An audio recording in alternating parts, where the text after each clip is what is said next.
Hi guys! Welcome to my YouTube channel. Kung bago ka pa lang po sa aking channel, please do not forget to subscribe, like, and share para po lagi po tayong updated sa ating mga videos. Ngayon, ang pag-uusapan po natin ay tungkol po sa SSS pension. Gusto mo po ba na malaki ang pension mo? Gusto mo po ba na mas malaki po ang makukuha mong retirement? Ngayon, ang gagawin po natin ay dapat tayo po ay maghulog ng mas malaki po. Kaya kung ang contribution po natin sa SSS ay mas malaki, ibig sabihin po noon, mas malaki din po ang magiging pension po natin at marireceive po natin pag tayo po ay nag-retire.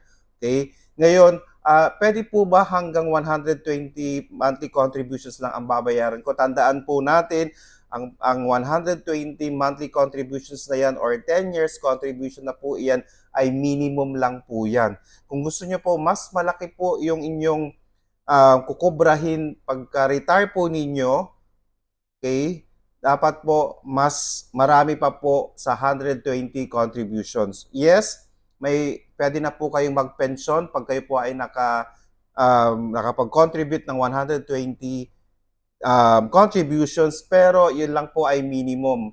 Maliit lang po makukuha natin. Pero kung patuloy po tayo hanggat tayo po ay mag-retire at naghulog pa rin po tayo ng diretso at mas malaki po yung hinulog po natin, rest assured po na pagdating po ng retirement po natin, mas malaki po ang ating mga pensions. Okay?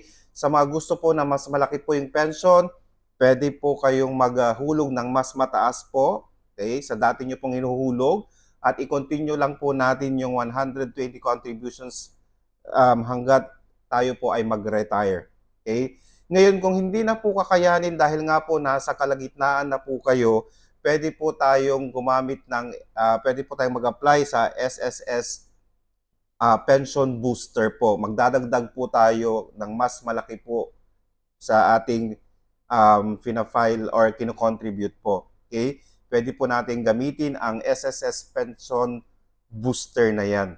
Okay? Guys, kung gusto niyo po ng mas malaki pong pension, mas malaki po ang babayaran po natin na contribution.